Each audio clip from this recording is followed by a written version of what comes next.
Congresswoman Elise joins me this afternoon. Congresswoman, it's good to have you.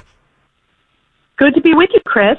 I do want to talk about the campaign and where you think this election is 2 weeks out, but I was very disappointed and really I think it's quite troublesome that this information that Israel passed to the United States about their response to Iran after the ballistic missile barrage that we saw just a couple of weeks ago, and our ally entrusted us with information, and somehow that classified information becomes available. The administration seems to be pretty mum on this. They haven't said much. They said it's not acceptable that this gets leaked. Now they're saying that it could be a hack. Either way, we've got problems here.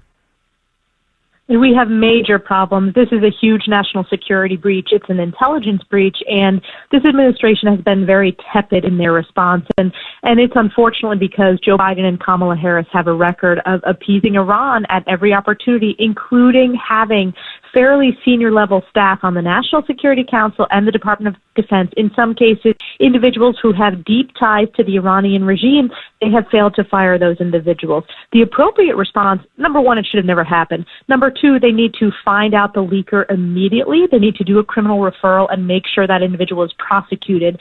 And then the long-term impact is our allies will doubt the reliability of classified documents and those important national security conversations or documents with the United States.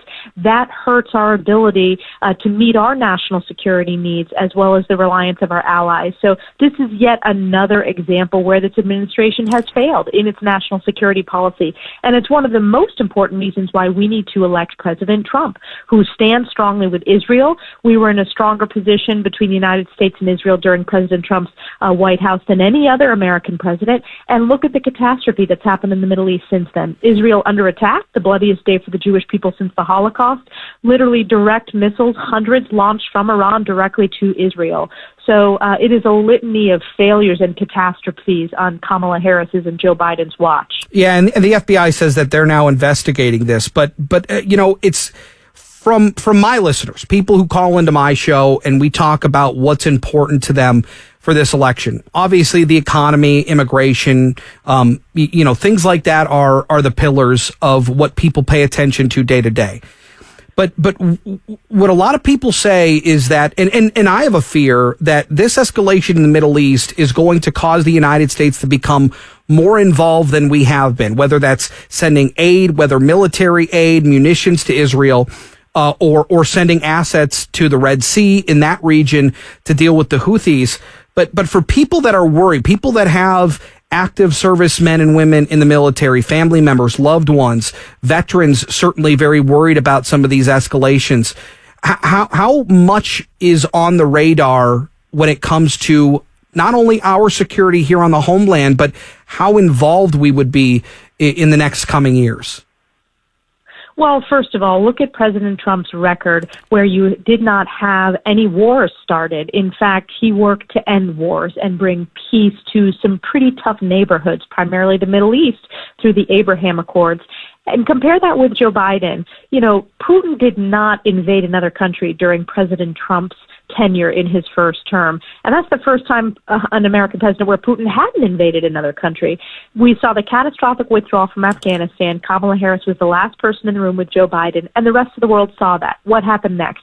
Putin invaded Ukraine, and now you have, just a year ago, the October 7th attack against Israel. I am deeply concerned about our failed national security policy under Joe Biden and Kamala Harris, and it's because we have a weak commander-in-chief and vice president. We cannot have Kamala Harris in the Oval Office. It will only further fuel the crises and catastrophes.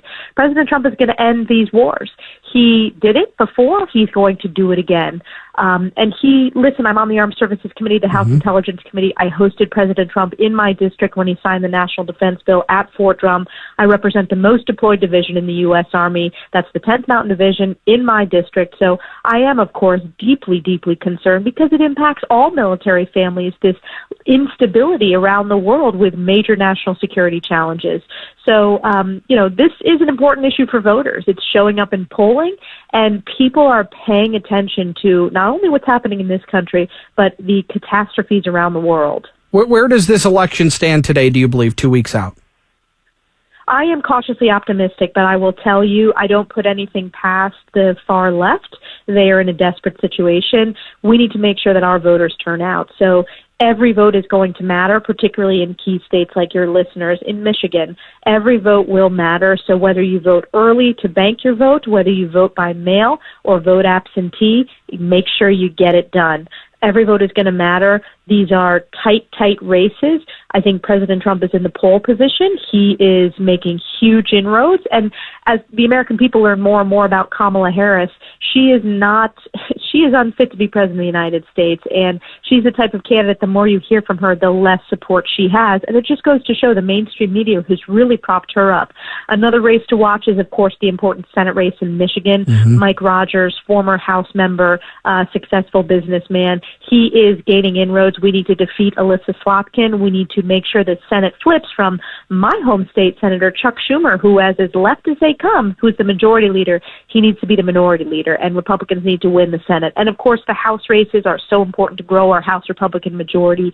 Key races like electing John James, who's done a tremendous job, but also flipping the former Elise Slotkin House seat and electing Tom Barrett. Yeah. Elise Stefanik, thanks so much for your time. Open door. Anytime you want to come back, we'll have you. Thanks, Chris. Yep, you got it.